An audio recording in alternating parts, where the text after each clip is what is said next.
这是一部超级恐怖的电影，强烈建议艾特你的傻大胆男友一同观看，否则被吓坏了我可不管。不好意思，走错片场了。其实这是一部恐怖和喜剧完美融合的电影，不得不承认，这导演真是个鬼才。影片讲述了一群沙雕大学生去乡下度假，遇到了2个看似杀人魔的逗逼。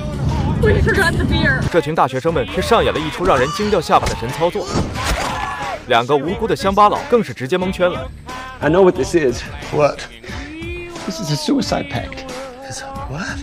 These kids are coming out here and they're killing themselves all over the woods. Oh my God, that makes so much sense. Holy shit, we have got to hide all of the sharp objects. 好了，闲话少说，双宝斗恶魔直接开盘。一群大学生开着汽车，唱着歌，正准备去郊区度假，突然一辆皮卡从旁边驶过，车上的2个男人目不转睛地盯着他们。我们就暂且叫他们大宝和二宝吧，看他们就像是2只饿狼一样。大学生们瞬间吓得不敢说话。好在皮卡很快就开走了，这几个大学生立马就开始议论了起来，说这2人真的太恐怖了，就像电影里的乡下杀人魔一样。虽说如此，但下一秒他们就又自嘲似的狂笑了起来。看来他们还是不害怕。没多久，大学生们就来到了一家小商店购买酒水，不料又在这里碰到了皮卡上的2人。女大学生们又被吓得够呛，于是就匆忙的买了点东西，准备继续上路。可就在他们整理物资的时候，一旁的二宝看着几个婀娜多姿的女大学生，一脸想要又不敢要的表情。大宝看着他花痴的样子，立马就鼓励二宝，喜欢就要勇敢的表达出来，是爷们就扛起你的长枪去找人家姑娘浪浪。最终二宝在哥哥的怂恿下鼓足了勇气，扛起长枪就准备去试试。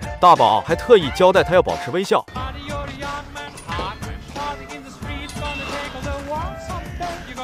You guys, going camping? Hey. Now look, we don't want any trouble, all right? So just back off. Okay, I'm sorry. 我勒个去，兄弟，你这笑声还真是别致啊！难怪几个大学生被吓得一溜烟就跑了。二宝很受伤，为了弥补弟弟的心灵创伤，晚上大宝就带着二宝去湖里钓鱼。2人喝着啤酒，划着船，一边聊着白天见到的几个姑娘，一边等待着鱼儿上钩。可等了半天鱼还没上钩，那几个大学生就又来了。这大晚上的跑到湖里戏水，他们胆子还真是不小。一个姑娘更是站在一块巨石上脱起了外套。船上的2个宝贝哪见过如此美景？二宝还羞涩地捂住了眼睛。这时那个姑娘也看到了他们，吓得脚下一滑就跌入了水中。2个宝贝一脸的蒙圈，我们有这么可怕吗？可等了很久也不见那姑娘浮出水面，于是就下水救人。可2人刚把姑娘给拖上船，远处的大学生们也看到了这一幕。No. Ah, we got your friend. Oh God, they got Allison. 他们吓得转身就跑了，无奈双宝就把那个姑娘给带回了他们的小木屋。姑娘一醒来也以为自己是被双宝给抓了，但是慢慢的就了解到，其实2兄弟只是长得凶残了点，心地还是很善良的。二宝也知道了姑娘名叫翠花，为了哄她开心，还陪她打起了扑克。屋外的大宝看着弟弟和姑娘玩得如此开心，干起活来也更加有力气了。可就在他拉开电锯准备整点柴火的时候，一锯下去直接锯到了一个马蜂窝，马蜂立马倾巢而出，大宝被蛰得扛着电锯四处逃窜。恰巧此时另外几个大学生也找到了双宝的房子，一个胆大的小伙直接就要进去找双宝谈判，可还没进门就看到大宝正扛着电锯疯狂地跑向自己。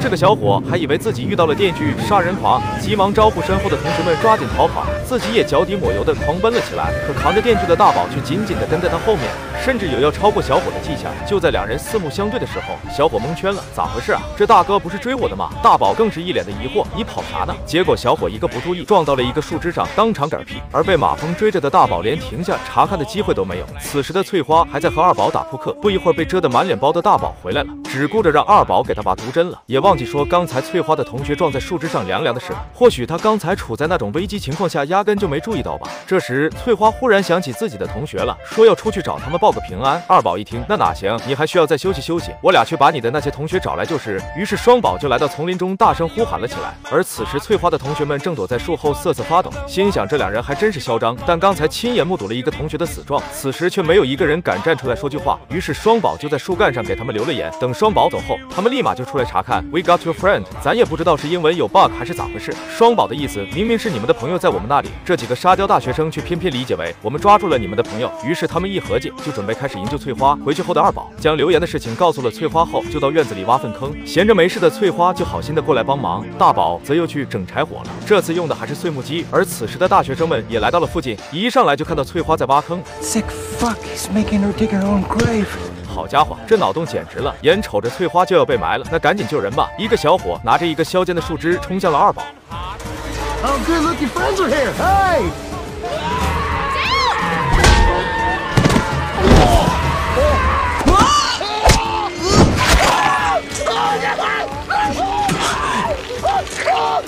另一个小伙拿着一支钢钉，准备从背后偷袭大宝，结果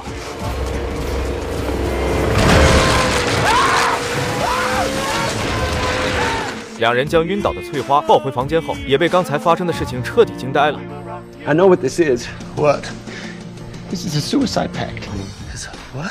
These kids are coming out here and they're killing themselves all over the woods. Oh my God, that makes so much sense. We have got to hide all of the sharp objects. 另一边，那群沙雕大学生终于想起来报警了。等他们带着警察赶来时，兄弟二人正在处理刚才的尸体。两人立马向警察解释说，不是我们干的，有一群大学生跑我们家附近集体自杀，那边还有2具尸体呢。You must think that I'm some kind of moron to believe a story like that. 其实这也不能怪警察，眼前的场景确实只有脑残才会相信他们说的话。两人立马又说，我俩可都是良民啊，屋里有个女大学生可以给我们证明。于是警察就准备进屋查看，这可把车里的大学生们吓坏了。谁知警长直接比了一个别怕有我在的手势。来到屋里后，警长发现翠花确实还活着，说这里面如果真的有误会的话，那等女孩醒来，你们就跟我去局里说清楚吧。说着便习惯性的将手撑在了一旁的柱子上。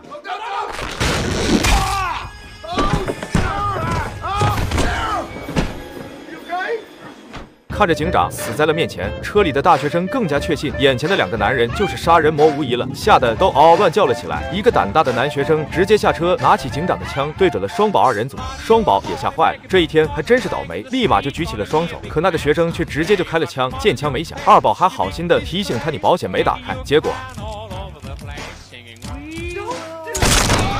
就在众人一脸蒙圈的时候，躲在暗处的蓝衣哥忽然又冲了出来，捡起地上的枪就对双宝射击。2人匆忙躲进房内，可谁知蓝衣哥却拿他们的狗子当人质。大宝跑出去救狗子，却不小心被大学生们给抓住了。而此时房间内的翠花已经再次醒了过来，听二宝说了事情的经过后，简直不敢相信世上还有这么荒唐的事。好在她是个心地善良的姑娘，当即表示自己愿意做个和事佬，和同学们说清楚这一切。可这时屋外忽然传来了动静，翠花当即表示要出去说明情况，可一出门直接被眼前的一幕吓得亚麻呆住了，这还真是惨烈啊！可却没有看到同学们人，只在地上发现了一个包裹。来到屋里打开一看，竟然是2根手指。二宝一眼就认出了那是大宝的手指，也不管3七28了，留下翠花一人，就独自去丛林里拯救大宝了。好在很快就发现了被倒挂着的大宝，着急救人的他不小心触碰了机关。好在他高了1厘米，否则命根子就要离他而去了。最后成功救下了大宝。等他们回到房子后，一进门就发现了蓝衣哥和另一个女生已经在这里了。翠花立马做起了和事佬，说这一切都是误会，还告诉蓝衣哥大宝和二宝都是好人。可都到这个地步了，蓝衣哥自然不会轻易相信，还说自己的父母就是被像他们这样的乡下杀人魔杀害的。就在谈判进入焦灼状态的时候，另外2个大学生悄悄来到了门外。原来他们和蓝衣哥事先商量好的，半小时后蓝衣哥他们还没出来的话，他们就冲进去救人。结果黑人小哥一进门就拿着一个割草机冲向了大宝，大宝一个躲闪，后面的女学生直接当场 over 了。这下好了，蓝衣哥直接掀翻了桌子，还弹个锤子，继续战斗到底吧。结果一把火就把黑人小哥给点了。另一个波浪妹直接拿起身旁的一瓶白酒泼上去救火，结果火更大了，甚至烧向了一旁的煤气罐。双宝见状，拉着翠花就往屋外跑。他们是侥幸逃了出来，可其他几个学生却没能及时出来。就在3人不知所措的时候，大火里却出现了一个身影。蓝衣哥还没有死，但此时的他已经彻底黑化了，举着斧头就冲向了3人。好在他们及时发动汽车逃走了，可下一秒就又撞到了一棵大树上。等二宝醒来时，翠花已经不见了踪影，大宝也受伤严重的倒在一旁。原来刚刚蓝衣哥趁机掳走了翠花，二宝便决定独自去救翠花。随后在狗子的带领下，找到了一个废弃的仓库，一进门就看到了被绑在电锯上的翠花。可刚要解开绳子的时候，蓝衣哥就打开了电锯，下一秒就跳出来踹翻了二宝。好在关键时刻，二宝一个飞斧救下了翠花，接着就和蓝衣哥缠斗在了一起，最后凭借力量推倒蓝衣哥后，就带着翠花躲进了阁楼里。在这里，他们竟然发现蓝衣哥才是杀人魔的孩子。就在这时，蓝衣哥再次破门而入，二宝直接拿出报纸戳穿了他的身份。蓝衣哥见身份被戳穿，变得更加狂暴了起来。哪知二宝一个降龙18掌就将他给推出了窗外，当场摔死了。最后，整起案件被认定为是不知名的杀人魔所为，大宝和二宝也是其中的受害者，并没有被抓走。重要的是，二宝也成功得到了翠花的芳心，过起了没羞没臊的生活。